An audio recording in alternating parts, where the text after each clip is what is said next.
जम्मू कश्मीर से इस वक्त की बड़ी खबर आपको बता दें,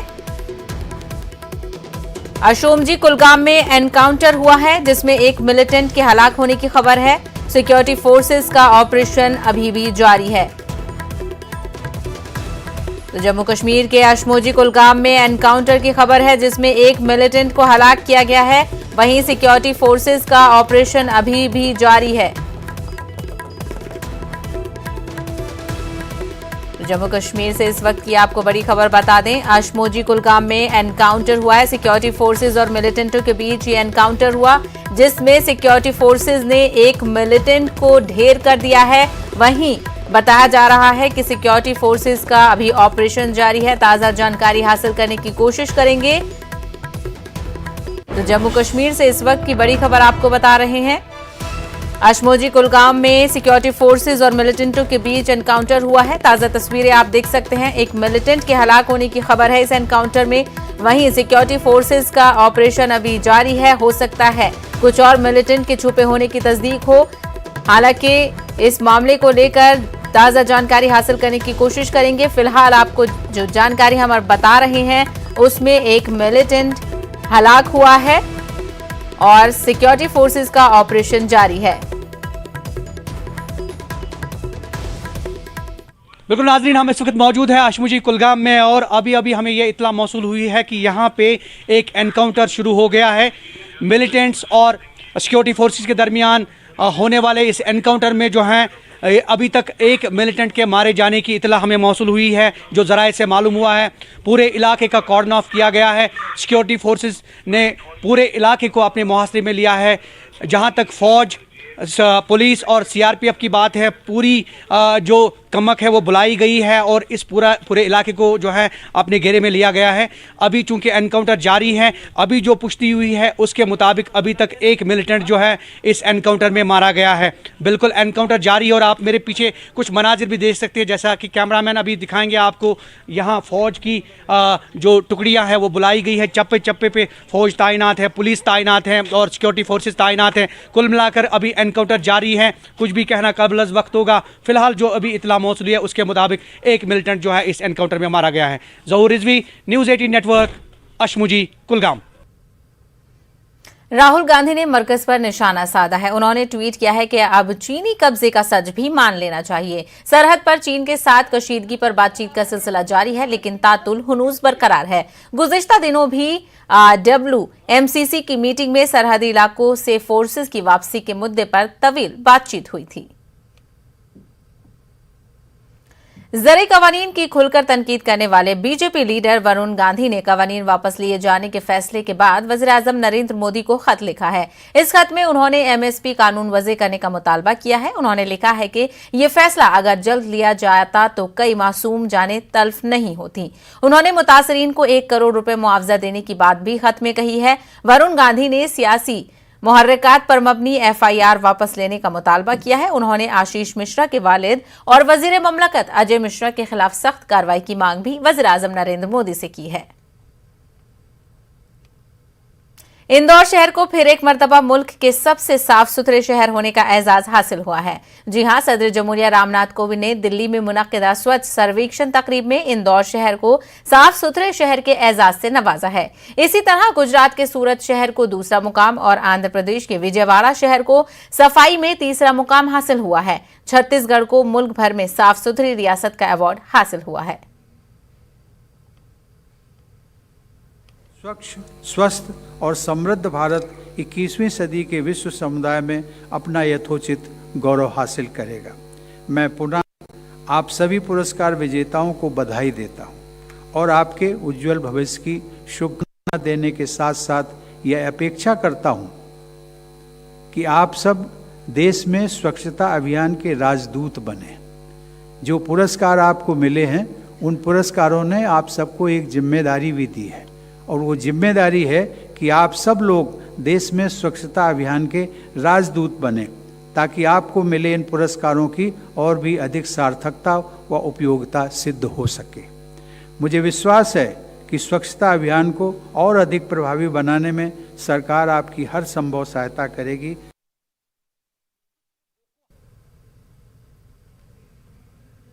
वज़ीर आला भूपेश बघेल ने छत्तीसगढ़ को मुल्क भर में साफ सुथरी रियासत का अवार्ड मिलने पर रियासत की आवाम को मुबारकबाद पेश की है। लोगों को बधाई देता हूं कि स्वच्छता के प्रति जो उनका लगाव रहा है और पूरे विभाग और हमारे जो जनप्रतिनिधि हैं, हमारे अधिकारी, हमारे मंत्री, सब लोगों ने मिलकर काम किया और इस कारण से लगातार तीसरी बार पुरस्कार मिला। खूब बधाई।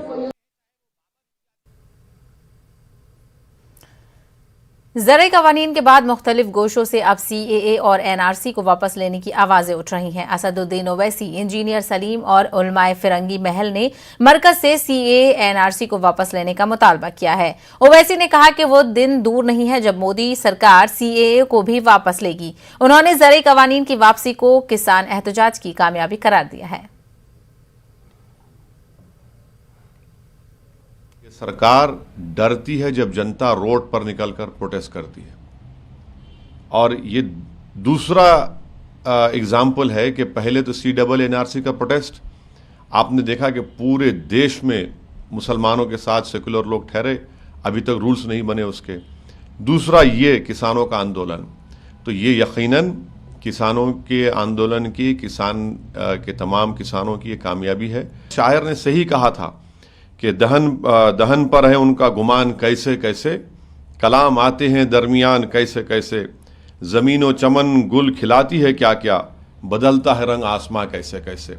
तो वो दिन दूर भी नहीं है इंशाअल्लाह जब मोदी सरकार CAA का कानून भी वापस लेगी। फतेहपुरी मस्जिद के शाही इमाम डॉक्टर मुफ्ती मुकर्रम ने कहा है कि हुकूमत को हिट धर्मी से बाज आ जाना चाहिए। उन्होंने कहा कि हुकूमत की जिद की वजह से दुनिया भर में मुल्क की बदनामी हो रही है। सुनिए उन्होंने मजीद क्या कुछ कहा। कानून उन्होंने वापस लिए हैं और किसानों की जो भी डिमांड है वो पूरी होनी चाहिए, और जितने भी लोग हैं जो भी परेशान हैं, चाहे माइनॉरिटीज हों, चाहे दूसरे वर्ग के लोग हों, चाहे दलित हों, SC ST के लोग हों, सरकार को सबकी तरफ ध्यान करना चाहिए। और जहां जहां समस्या है, परेशानी है, देखिए जो अहंकार है ना, उसका सर झुकता है। 2019 के जितने भी कानून हैं उनमें ज्यादातर गलत है, चाहे CAA हो, चाहे NRC हो, चाहे NPR हो, चाहे कुछ और हो। माइनॉरिटीज के लिए या मेजॉरिटीज के लिए जो भी कानून बने हैं, और सारी दुनिया में भारत का नाम बदनाम हो रहा है, प्रधानमंत्री पर आलोचना हो रही है सारी दुनिया में। दो चार पत्रकार अगर तारीफ कर दें उसको तारीफ नहीं कहते। जमात इस्लामी हिंद के नायब अमीर इंजीनियर मोहम्मद सलीम ने ज़राई कवानीन वापस लिए जाने के फैसले का खैर मकदम किया है। साथ ही उन्होंने CAA और NRC वापस लेने का मुतालबा भी किया है। कानून वापस लिए गए हैं, इस पर हम खुशी का इजहार करते हैं कि वी आर हैप्पी, और हम इसको वेलकम करते हैं कि ये कानून वापस ले लिए गए। लेकिन एक तरह से अफसोस भी है इस बात का कि 1 साल हमारा जो है पूरा आंदोलन चला और किसानों ने इतनी तकलीफें उठाई, सैकड़ों लोगों की जानें गईं, बहुत बड़ा धन और संसाधनों का नुकसान हुआ। तो ये मैं समझता हूँ सरकारों को चाहिए कि वो जब लोगों की तरफ से जब कोई बात उठे तो उसे सुनना चाहिए, उसको गंभीरता। चलिए तो सीधा रुख करेंगे बीजेपी लीडर संबित पात्रा के खिताब का, जहां पर वो कुछ कह रहे हैं। लोग रहें और शाख में उस प्रकार के लोग ना बैठे जो उस शाख को, उस टहनी को ही काट रहे हों। बंधुगण, मुझे सिद्धू की वो बात भी याद आती है, क्योंकि ये press conference, this press conference must be heard in South India as well. I am reminded of what mister Sidhu said a couple of years ago. Navjot Singh Sidhu has the audacity of comparing South India with Pakistan. He said that I am quite free in Pakistan, I like Pakistan because the food habits and the language I'm used to is in Pakistan. In South India I'm confused because there I have to take dosa and idli and there is a language problem. So food problem, language problem in South India, while he's very happy in Pakistan. ये सिद्धू ने कहा था कि south India में मुझे परेशानी है मगर पाकिस्तान में मुझे परेशानी नहीं है। यह आश्चर्य का विषय है। बंधुगण, अंत में मैं यही कह के समाप्त करूंगा कि हिंदू में कांग्रेस को ISIS और बोको हराम दिखता है। हिंदू में कांग्रेस को आईएस और बोको हराम दिखता है, इमरान खान में कांग्रेस को भाई जान दिखता है। पूरी कांग्रेस कहती है ठोको ताली, ठोको ताली, ठोको ताली। बहुत बहुत धन्यवाद। कोई प्रश्न हो तो अवश्य पूछिए।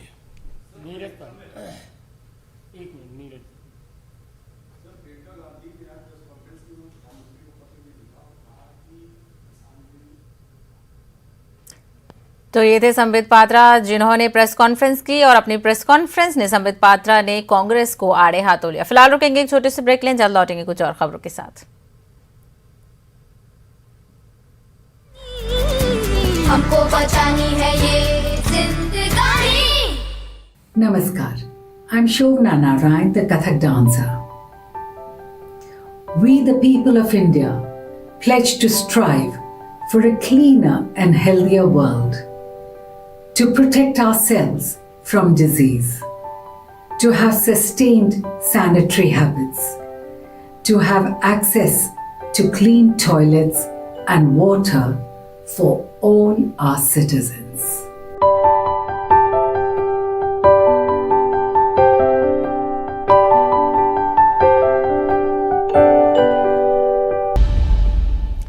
ब्रेक के बाद आपका खैर मकदम है। मध्य प्रदेश के सरकारी और प्राइवेट अस्पतालों में 7 दर्जन से ज्यादा अस्पतालों के पास फायर और इलेक्ट्रिक सेफ्टी का एनओसी ही नहीं है। अस्पताल चल रहे हैं, लेकिन अस्पतालों के इन जिम्मेदारों को इतना भी खौफ नहीं है कि एनओसी के बगैर अस्पताल चलाने पर उनके खिलाफ कार्रवाई भी हो सकती है, या अस्पताल में अगर कोई हादसा हो गया और वहां पर फायर और इलेक्ट्रिक सेफ्टी के इंतजाम नहीं है तो बड़ी तादाद में मरीजों की जान भी जा सकती है। राजधानी भोपाल में 8 नवंबर की शब कमला नेहरू अस्पताल में पेश आए आतिशजदगी के हादसे और 13 बच्चों की मौत हुई थी, जिसके बाद हुकूमत के जरिए रियासतगीर सतह पर फायर और इलेक्ट्रिक सेफ्टी के सर्वे में यह इंकशाफ हो रहा है कि बड़ी तादाद में अस्पतालों के पास फायर और इलेक्ट्रिक सेफ्टी का एनओसी ही नहीं है। हालांकि हुकूमत ऐसे अस्पतालों के खिलाफ सख्त कार्रवाई करने की बात कह रही है। इसी मामले पर मजीद बातचीत करेंगे हमारे नुमाइंदे मेहताब आलम इस वक्त हमारे साथ बराह रास्त जुड़ गए हैं। मेहताब आलम, पिछला जो वाकया हुआ था उसके बाद से हुकूमत ने क्या कुछ कार्रवाई की है इन सेफ्टी एक्ट्स को लेकर? साहिबा, मध्य प्रदेश की बात कहें कि जो है यहाँ पे हुकूमत शायद इस बात का इंतजार करती है कि कोई हादसा हो तो हादसे के बाद जो है कदम उठाया जाता है, उसके जो है सर्वे किया जाता है, सेफ्टी मेजरमेंट तलाश किए जाते हैं। 8 नवंबर की शब में जो आतिशजदगी हुई थी उसमें 13 बच्चों की मौत के बाद हुकूमत ने एक तो कदम उठाया कि जितने भी सरकारी और प्राइवेट हॉस्पिटल और नर्सिंग होम है सबका इलेक्ट्रिसिटी और सेफ्टी में जो है मेजरमेंट चेक किया जाएगा। उनके तो राजधानी भोपाल में जो निकल कर आया कि 80 के करीब हॉस्पिटल ऐसे हैं जिनके पास जो है एनओसी ही नहीं है। और फिर जिस कमला नेहरू अस्पताल में आतिशजदगी का वाकया हुआ था जिसमें 13 बच्चों की मौत हुई थी वो सरकारी हॉस्पिटल था और उसमें 30 सालों से सेफ्टी को लेकर एनओसी नहीं लिया गया था। इससे खुद अंदाजा किया जा सकता है कि महकमा शायद कितना आदमी तवज्जोही के शिकार है। और फिर जो हुकूमत है जहाँ पर राजधानी भोपाल में अगर इतनी बड़ी तादाद में इतने हॉस्पिटल और जो है नर्सिंग होम पाए जाते हैं तो मध्य प्रदेश में इनकी सूरत हाल क्या होगी। और इसके पीछे ये भी समझा जा सकता है कि कहीं कुछ ऐसी चीजें हैं जिसके जरिए जो है पर्दादारी की जा रही है और कुछ ले दे का मामला है जिसकी वजह से इन पर कार्रवाई अब तक नहीं की गई है। हालांकि हुकूमत अब ये सख्त कार्रवाई करने की बात कर रही है। वही मेहताब आलम, जिस तरीके के वाकये हमने गुज़िश्ता दिनों देखे और आपने बताया कि 30 साल से उसके पास एनओसी नहीं है, तो ऐसे में क्या माना जाए, किसको जिम्मेदार माना जाए? क्या अस्पताल इंतजामिया की इसमें लापरवाही है या फिर हुकूमत की तरफ से जो कि एडमिनिस्ट्रेशन है जो एनओसी फराहम करते हैं उनकी लापरवाही मानी जाए? साहिबा, इस बात को समझने की जरूरत है कि राजधानी भोपाल जहां पर मध्य प्रदेश के तमाम जिम्मेदारान मौजूद हैं, सीएम भी हैं, हेल्थ मिनिस्टर भी हैं, मेडिकल एजुकेशन मिनिस्टर भी हैं और तमाम सेक्रेटरीज भी यहाँ पे मौजूद है। और राजधानी के इतने बड़े हॉस्पिटल में अगर ऐसा हादसा पेश आता है और जांच के बाद पाया जाता है कि 30 साल से वहाँ पे एनओसी नहीं है और दूसरे हॉस्पिटलों को जो कलेक्टर के जरिए जो जाँच की जा रही है उसमें हॉस्पिटल के जो मामले सामने आए हैं, इससे साबित होता है कि महकमा सेहत अपनी जो काम है, जो उसके फराइज हैं, उस जिम्मेदारी को ठीक ढंग से अदा नहीं कर रहा है। अगर वो ठीक ढंग से अदा करता तो तौर पर जब किसी हॉस्पिटल को जो है लाइसेंस दिया जाता है तभी इस बात को चेक किया जाना चाहिए कि इसके पास फायर और इलेक्ट्रिसिटी सेफ्टी का जो है इंतजाम है या नहीं है। और अगर नहीं है तो हॉस्पिटल बिल्कुल, तो बड़ी लापरवाही का मुजाहरा ये देखने में सामने आ रहा है, क्योंकि इसके लिए हम किसी एक को जिम्मेदार नहीं मान सकते। हर एक लेवल पे गैर जिम्मेदारी का मुजाहरा किया जा रहा है, तभी इस तरीके के वाकये पेश आ रहे हैं। मेहताब आलम, हमसे बात करने के लिए बेहद शुक्रिया। ज़राई कवानीन की वापसी पर गाजीपुर बॉर्डर पर बैठे हुए किसानों का क्या कुछ कहना है, आइए सुनवाते हैं। इस समय हम गाजीपुर बॉर्डर पर मौजूद हैं। प्रधानमंत्री ने तीनों कृषि बिल वापस ले लिए हैं। इसको लेकर गाजीपुर बॉर्डर के किसान क्या कहते हैं। आज दूसरा दिन है और कल मिठाइयाँ भी बांटी गई, जलेबी भी बांटी गई, लेकिन किसान अभी तक अपने घर नहीं गया है। हम जानते हैं रमेश मलिक जी से। मलिक जी, अब किसान कब तक घर जाएगा? जब लो हमारा सारा काम नहीं निपटने का, जब लो हम घर जाने वाले हैं नहीं, क्योंकि अभी तो यो अधूरा है मामला। प्रधानमंत्री जी ने जो कल घोषणा करी है कि हर किसान उसका स्वागत करता है। जब तक हमारी एमएसपी पे है, हमें कानून नहीं बनाने के, गारंटी नहीं देने के, तब तक जाने के नहीं। 700 किसान जब तक हमारे जो है उनको ये कुछ ना कुछ उनका नहीं करने के, हम मानने के नहीं। जब तक इनके मुकदमे वापस नहीं होने के, उनका क्या होगा। एक बात तो बताओ, एमएसपी की तो मांग हम बहुत पहले से करते आ रहे कि हमारी फसल के वाजिब दाम दिलवा दो, उसको तो ये पेंडिंग डाल दी।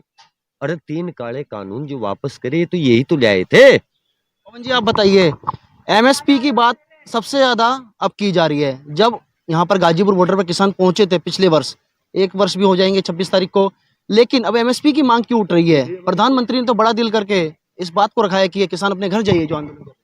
ये क्या लिख रहा है यहाँ? किसान क्रांति गेट 2018। क्या हुआ था यहाँ पर? उस समय पे ये कानून थे, उस समय पर ये एमएसपी की लड़ाई थी। पिछले 70 साल से हम ये कह रहे हैं हमारी फसलों के वाजिब मूल्य हमें मिलने चाहिए। आदरणीय टिकैत साहब से लेकर के और राकेश टिकैत जी हमेशा इस बात को कहते रहे हैं कि हमारी फसल का जो वाजिब मूल्य एमएसपी C2+50 होना चाहिए और वो भी सुनिश्चित होना चाहिए, गारंटेड होना चाहिए। इन्होंने बड़े ही चालाकी के साथ में उस लड़ाई के बीच में एक और रोड़ा डाल दिया कि जी काले कानून लिया है। हम बोले भाई ये तो और बुरा कर दिया इन्होंने। तो काला कानून जो था वो दूसरे नंबर की चीज थी, वो उन्होंने वापस ले लिया, बड़ा बड़ा धन्यवाद उनका।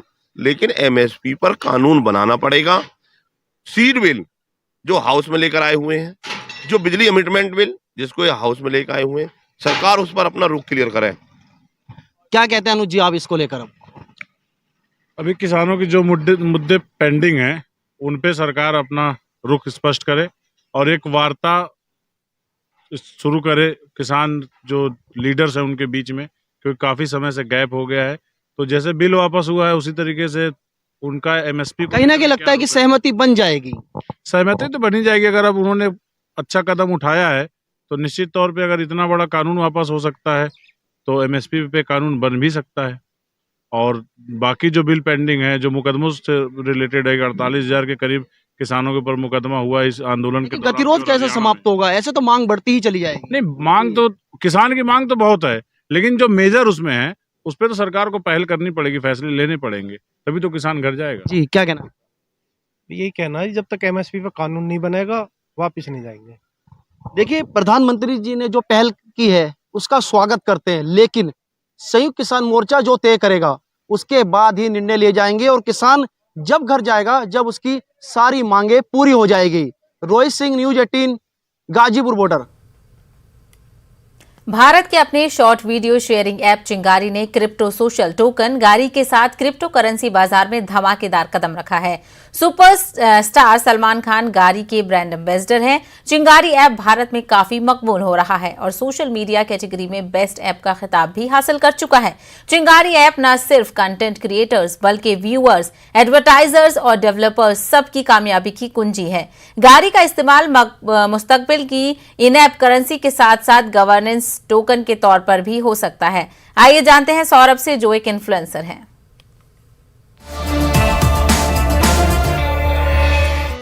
ये कंटेंट क्रिएटर, ये इन्फ्लुएंसर, ये कोई जॉब है, कोई वर्क प्रोफाइल है, इसको कोई सीरियसली नहीं लेता है। इसके 2 सबसे बड़े रीजन हैं। पहला, कंटेंट मोनेटाइजेशन की स्टेबिलिटी नहीं है, और दूसरा, आगे चल के क्या होगा किसी को कुछ नहीं पता। ये क्वेश्चन हमेशा बने रहते हैं। अब गारी टोकन की वजह से क्रिएटर्स को कंटेंट मोनेटाइजेशन की स्टेबिलिटी मिल रही है और सारे क्रिएटर्स को सब्सटेंशियल अमाउंट कमाने का गारी टोकन की वजह से मौका मिल रहा है। तो लोकल मार्केट में जो ट्रेंड चल रहा है उसको छोड़ के अब क्रिएटर कुछ सीरियस, कुछ अच्छे कंटेंट क्रिएट कर सकता है और आगे चल के इसमें उसका फ्यूचर है, ये अब देख सकता है।